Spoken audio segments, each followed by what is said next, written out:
तो last episode can pay हमने देखा था कि डीमन क्वीन फाइनली इस बात को मान लेती है कि यही चुन हाजिन है, असैसिन किंग चुन हाजिन, जिसको उसने अपने हाथों से मारा था। तो वो उसे कहते हैं लेकिन ये कैसे पॉसिबल है, इस दुनिया में जो लोग मर जाते हैं, मरने के बाद उनकी बॉडीज जो होती हैं वो इस दुनिया का हिस्सा बन जाते हैं, उनकी बॉडीज खराब हो जाती हैं, रॉट हो जाती है, उन्हें कीड़े पड़ जाते हैं और उनकी हड्डियां जो होती है वो भी एक दिन खराब हो जाती हैं और खत्म हो जाती हैं, इसी मिट्टी में धूल बन जाती हैं। फिर ये कैसे पॉसिबल है कि एक इंसान मरने के बाद दोबारा जिंदा होकर वापिस आ जाए। हाजिन उसे कहता है कि देखो तो जरा यहाँ पर एक डिमोनिक पाथ की हेरेटिक पागल औरत यहाँ पर कैसी बातें कर रही है, क्या तुम्हें वाकई में यहाँ पर प्रोविडेंस के बारे में कुछ पता भी है और तुम यहाँ पर इस तरह की बकवास कर रहे हो जैसे कि तुम बुद्धिज्म या फिर धर्मा के डिसाइपल हो। हाजिन उसे कहता है कि तुमने कहा कि तुम यहाँ पर दुनिया में सबसे ग्रेटेस्ट बनना चाहते हो, क्या तुम्हें लगता है कि तुम यहाँ पर ग्रेटेस्ट अंडर द हेवन बन सकती हो? यहाँ तक कि तुम मुझे अकेले को भी यहाँ पर संभाल नहीं पा रहे, तो मुझे नहीं हरा सकती, तो तुम यहाँ पर ग्रेटेस्ट अंडर हेवन कैसे बनोगी? और उसके बाद अगर तुम मुझे हरा भी देती हो तो मेरे पास यहाँ पर मास्टर डैम सोयुंग है, स्टील प्लेट फोर्ट्रेस लॉर्ड है, इसके अलावा यहाँ पर बहुत सारे राइटियस मास्टर्स हैं जाके, जैसे कि यहाँ पर शाओलिन टेंपल के डुअल ब्लेड मास्टर्स हैं, और उसके बाद सबसे ऊपर इन सभी का बाप बैठा हुआ है, डीमन गॉड है, जो कि इन सभी को अपने पांव की धूल समझता है, जो कि इस वक्त इस दुनिया में सबसे ज्यादा स्ट्रॉन्गेस्ट है। तो क्या तुम्हें लगता है कि तुम इतने सारे लोगों को बाईपास करने के बाद अपने आप को स्ट्रॉन्गेस्ट कह सकती हो? पर हाजिन उसे कहता है कि तुमने बहुत ज्यादा कोशिश की लेकिन एंड के ऊपर अब तुम यहाँ पर मरने वाली हो। तो वो उसे कहती है अपनी बकवास बंद करो, और साथ ही वो देख रही होती है कि यहाँ पर काफी सारी ओपनिंग्स है, या लड़का जिस तरह से खड़ा है मुझे यहाँ पर काफी सारी ओपनिंग्स मिल रही हैं,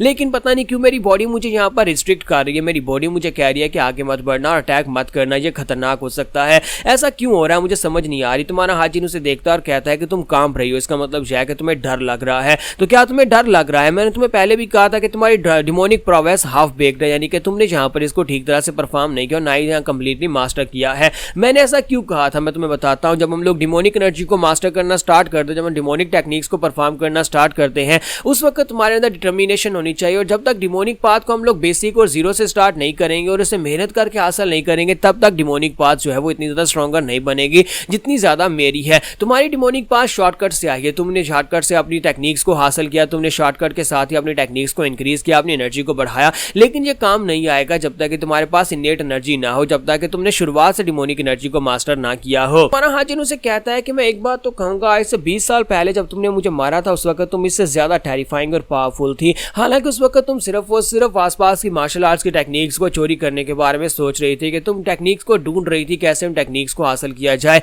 लेकिन उस वक्त तुम्हारी एनर्जी जो थी वो प्योर एनर्जी थी और उस वक्त तुम ज्यादा स्ट्रॉन्गर थी। तो ये बात सुनने के बाद डीमन क्वीन उसे कहती है अपनी बकवास बांध कर, तुम्हें मेरे बारे में कुछ भी नहीं पता। हाजिन कहता है कि हाँ मैं तुम्हारे बारे में सब कुछ जानता हूँ, उस वक्त तुम्हारे अंदर इंसानों वाली डिजायर्स थी, लेकिन अब तुम्हारे अंदर यहाँ पर एक डीमन क्वीन बनने की डिजायर्स आ चुकी हैं। तो ये बात सुनने के बाद डीमन क्वीन बड़ी तेजी के साथ अटैक करने के लिए हमारे हाजिन के करीब पहुंच जाती है, और हमारा हाजिन जानबूझकर उसे ओपनिंग्स दे रहा था, तो वो उसके करीब पहुंचकर उसे कॉलर से पकड़ती है, जबकि हमारा हाजिन जो होता है उसका हाथ पकड़ लेता है और साथ ही उसके माथे के साथ उसके सर के साथ अपना सर टकराता है, जिसकी वजह से हमारी डीमन क्वीन जो होती है पीछे की तरफ गिरती है, और हमारा हाजिन वहीं पर से फिर से अपनी एम्परर्स की एनर्जी को यूज करते हुए उसके पांव को बाइंड कर देता है। डीमन क्वीन उसे कहते हैं क्या तुम्हें लगता है कि तुम्हारी सेम ट्रिक मेरे पर दूसरी बार भी काम करेगी? और साथ ही वहां पर एक जोरदार चीख मारती है, जिसकी वजह से उसकी अपनी एनर्जी रिलीज होती है, और हमारा जो हाजिन होता है उसने जो आप वहां पर अपनी डिमोनिक एनर्जी रिलीज की थी वो डिमोनिक एनर्जी और नीचे का ग्राउंड भी टूट जाता है। जबकि हमारा हाजिन उसे कहता है कि डिमोनिक एम्परर्स की एनर्जी इतनी भी आसान नहीं है जिसे तुम यहाँ पर इतना आसान समझकर तोड़ने की कोशिश कर रही हो,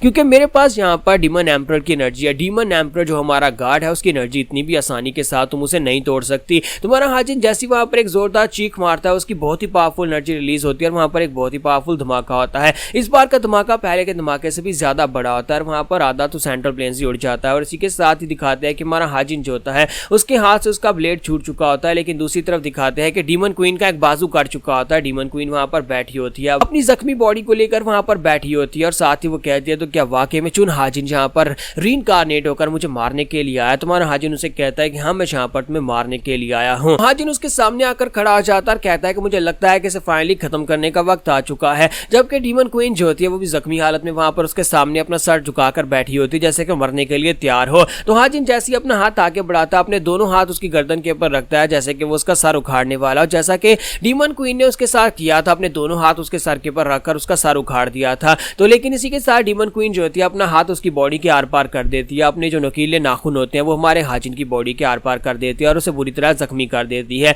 और साथ ही वहां पर जोर जोर से चिल्ला रही होती है। जबकि हमारा हाजिन जो होता है वो यहाँ पर इस बात की बिल्कुल परवाह किए बगैर कि उसकी बॉडी के उसका हाथ आर पार है, लेकिन इसके बावजूद वो उसका सर उखाड़ने के लिए तैयार है। बाकी के सभी एल्डर्स और डोंगपिल सभी लोग यहाँ पर देख रहे होते हैं कि हाजिन उसके साथ क्या करने वाला है। तुम्हारा हाजिन उसे कहता है कि अब तुम्हारा वक्त आ चुका है। तो वो कहती है क्या वाकई में मरना इसको कहते हैं? मुझे लगता है कि मरना तो बहुत ज्यादा पीसफुल है, जिंदा रहने से ज्यादा तो मरना आसान है। और इसी के साथ हमारा हाजिन उसे कहता है कि अब तुम्हारे मरने का वक्त आ चुका है। तुम्हारा हाजिन वहीं पर उसके गले को पकड़कर साथ ही एक हाथ उसके सर के ऊपर रखता है, वहीं पर जोर लगाकर उसकी गर्दन को उसकी बॉडी से उखाड़ कर अलग कर देता है। तो हाजिन ने फाइनली वो कर दिया जो हमारा हाजिन करना चाहता था। जो हाजिन के साथ हुआ था वही हमारे हाजिन ने उसके साथ किया है। तो वो उसकी गर्दन उखाड़ कर वहां पर अपने हाथ में पकड़कर खड़ा होता है, साथ ही वहां पर जोर जोर से चिल्ला रहा होता है। हमारे हाजिन ने फाइनली अपना बदला ले लिया है। तो यहाँ पर हमारी एपिसोड 219 का एंड करेंगे और नेक्स्ट एपिसोड में देखेंगे जिस तरह से हमारा हाजिन जख्मी हुआ है, क्या यहाँ पर इससे बैटल के ऊपर कोई असर पड़ने वाला है या फिर हमारा हाजिन बिल्कुल ठीक है।